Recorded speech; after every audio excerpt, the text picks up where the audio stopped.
Bonjour, moi c'est Clotilde, je suis militante écologiste et défenseuse de la cause paysanne. Et moi c'est Florent, je suis paysan ici à la ferme Ça Pousse. On y produit des fruits, des légumes et des plantes aromatiques et médicinales.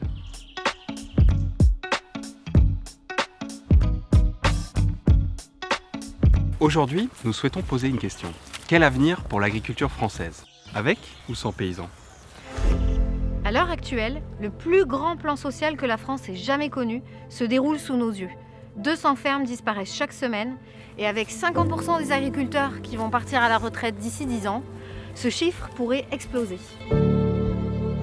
Face à ces défis, deux alternatives se posent. La première option, une agriculture sans paysans, faite de drones, d'OGM, de pesticides. Ce modèle fait la part belle aux firmes de l'agro-industrie. Deuxième option, une agriculture avec des paysans et des paysannes nombreux, installés sur des fermes à taille humaine et qui sont capables de nourrir durablement les habitants de leur territoire. Demain, il sera trop tard. Pour choisir la voie d'une agriculture écologique et résiliente, la première chose à faire, c'est de préparer le renouvellement des générations agricoles. On vous explique ?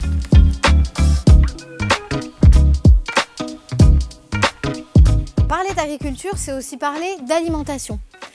Aujourd'hui dans le monde, on a toujours une personne sur 4 qui a du mal à se nourrir, à commencer par les paysans eux-mêmes. D'un côté, on a une agriculture qui produit massivement de manière agro-industrielle pour exporter. Et de l'autre, on importe massivement les aliments de notre quotidien. Est-ce que c'est vraiment la solution ? En Essonne, où je suis installé, la souveraineté alimentaire, c'est possible, mais pas avec moins de paysans. Avec plus de fermes, des fermes diversifiées où il fait bon vivre, des fermes qui répondent aux attentes alimentaires et environnementales des citoyens. L'agriculture, elle est aussi indissociable de la question environnementale. La biodiversité a massivement disparu ces 30 dernières années et on doit remettre la nature dans nos champs. Ce qu'on a besoin, c'est des prairies, des haies, la fin des pesticides et du glyphosate. Et là-dessus, il y a du boulot. À commencer par adapter toutes les politiques agricoles, les programmes de subventions européennes et régionales, pour qu'elles soutiennent des fermes qui préservent nos écosystèmes, qui assurent le bien-être des paysannes et des paysans. Ces bons exemples peuvent être généralisés, pour cela il suffit de faire d'autres choix politiques et qu'il y ait du monde dans les campagnes pour les mettre en place. Et de nombreux paysans et paysannes sont là pour relever le défi. Malheureusement, aujourd'hui, pour s'installer, c'est un vrai parcours du combattant, à tel point qu'un tiers des candidats abandonnent.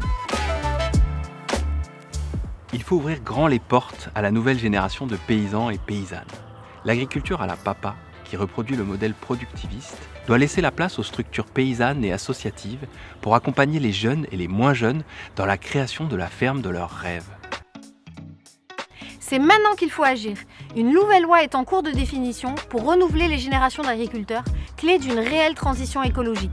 Ce type de loi n'intervient que tous les 10 ans. Les députés s'apprêtent à en discuter à l'Assemblée. Nous avons besoin de vous. Non, encore à droite. Que vous soyez citoyenne, citoyen, Paysanne ou paysan, le choix d'une agriculture d'une alimentation ou d'une nature, avec ou sans paysans vous appartient.